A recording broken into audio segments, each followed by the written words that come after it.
Bom dia, sejam bem-vindos ao Tema Dia. Meu nome é Diogo Vidal Silva, comigo tenho o Diogo Matos, editor do 00. Bom dia, Diogo. O Benfica foi o último clube português a iniciar os trabalhos da próxima temporada e gostava de te perguntar desde já quais são os reforços que estão presentes neste primeiro dia de trabalho. Diogo, antes de mais, bom dia. E antes de irmos em concreto a esta questão dos reforços, acho que é importante referir que o dia desta segunda-feira é dedicado aos habituais exames médicos e às avaliações físicas. E só a partir de amanhã, terça-feira, é que o Benfica, o plantel de Bruno Lage, inicia os trabalhos de campo como uma sessão bidiária. Assim sendo, olhando para a lista que o Benfica forneceu e publicou no seu site, com os 28 jogadores que marcaram presença neste arranque dos trabalhos, há apenas o nome de um reforço, no caso Rafael Obrador, lateral esquerdo de 21 anos, que chegou do Real Madrid, assinou contrato até 2030 e custou cerca de 5 milhões de euros ao Benfica. Já foi apresentado, portanto, nesse prisma, é o único reforço nesta tal lista. Ainda assim, é importante referir que, ao que tudo indica, segundo foi possível apurar, Bedić, lateral direito bósnio, que fez a última metade da temporada no Marselha, também já esteve presente no Seixal, ainda não foi apresentado. Essa apresentação deve acontecer em breve.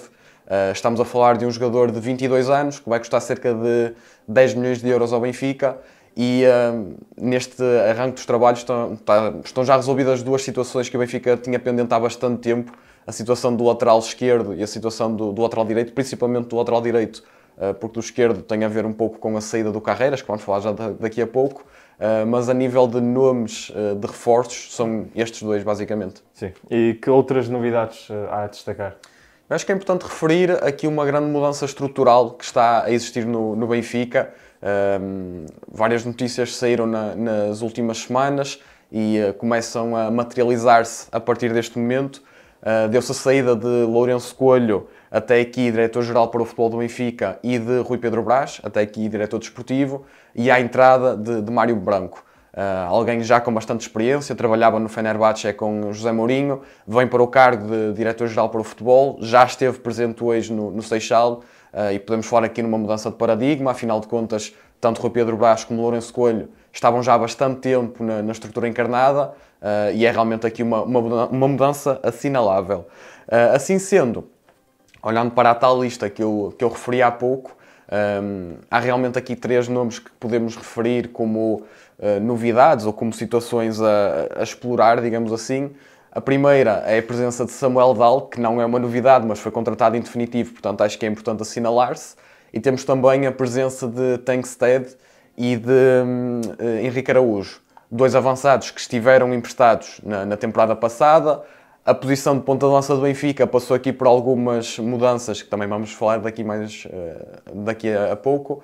Portanto, são dois jogadores que chegam a esta pré-época com o claro objetivo de convencer Bruno Lage de que merecem um lugar no plantel. Portanto, sem dúvida nenhuma, são dois jogadores que é importante destacar. Por fim, aqui neste plano das novidades, ou das surpresas, entre aspas, a ausência de Sheldrup, que foi autorizado pelo Benfica a apresentar-se mais tarde e inicia os trabalhos na próxima quarta-feira. Sim, ia-te perguntar exatamente por aí, no plano oposto, quem é que, olhando para o plantel do ano passado, não se apresentou aos trabalhos do Benfica? Sim, aqui falamos aqui um pouco da situação das saídas, algo natural em todos os mercados, em todos os clubes. Algumas transferências, outras fins de contrato, outras fins de empréstimo.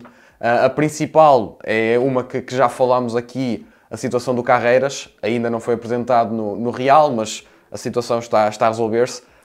O facto de Carreiras não estar presente neste arranque de trabalhos indica claramente que é para sair. A oficialização deve acontecer em breve. E depois deixa-me olhar aqui para as cábulas para não me faltar nenhum nome.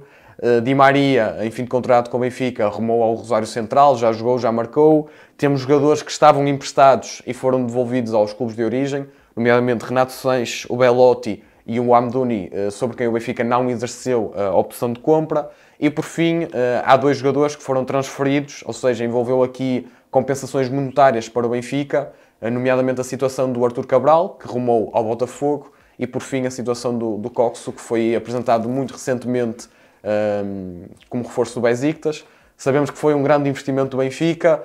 porventura pode não ter corrido exatamente como os responsáveis benfiquistas estavam a contar, mas há aqui a situação do Benfica, pelo menos, ter recuperado o investimento que fez no médio turco, e são realmente aqui algumas saídas a assinalar. Posto isto, que posições é que o Benfica precisa de reforçar? Sabemos que o mercado é bastante volátil. Responder esta questão agora pode ser totalmente diferente de responder esta questão daqui a uma semana, porque há jogadores a sair e isto obriga a compensações. Neste momento, as questões mais efetivas parecem ser a necessidade de se reforçar a zona do meio-campo. Falámos da saída do Coxo, portanto, penso que será inevitável a chegada de um 8 e também a posição de ponta de lança. Tem muito a ver com esta situação também do Henrique Araújo e do Tankstedt, se conseguem convencer, se conseguem ser opções viáveis para substituir Pavlidis, caso assim seja necessário, mas parece-me impossível o Benfica, neste mercado, não ir ao mercado para, passa a redundância, para se reforçar com um ponta de lança. Para além disso, há já aqui algumas situações que parecem muito bem encaminhadas ou que conhecerão novidades nesta perspectiva de reforços. Fala-se muito do Tiago Almada para reforçar ali a zona de médio ofensivo, o João Félix para jogar como ali no apoio a Pavlidis.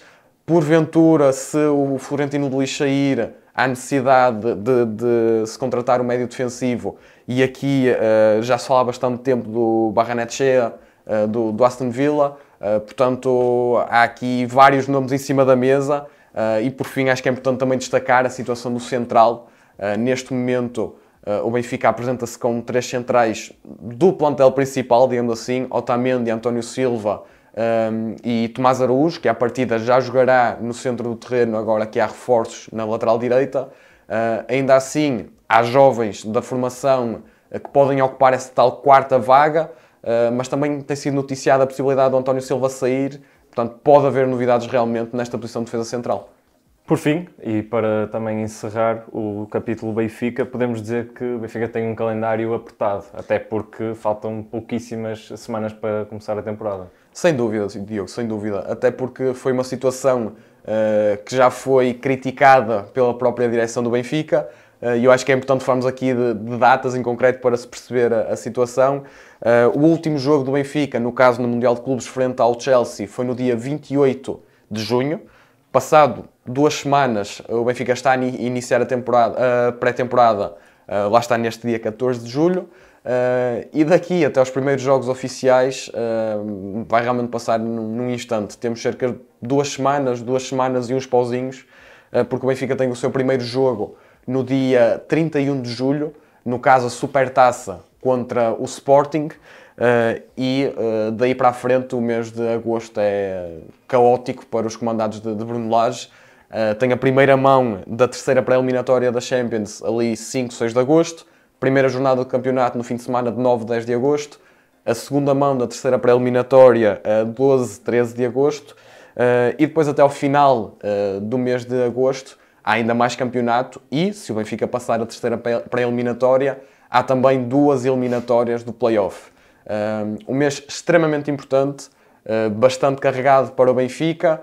Tem pouco tempo de descanso, é certo, mas era uma situação que já se sabia que podia acontecer há bastante tempo, portanto acho que tem que ser encarado com alguma naturalidade dentro do caráter de exceção que este início de época tem, mas realmente será um mês de agosto absolutamente decisivo para o Benfica.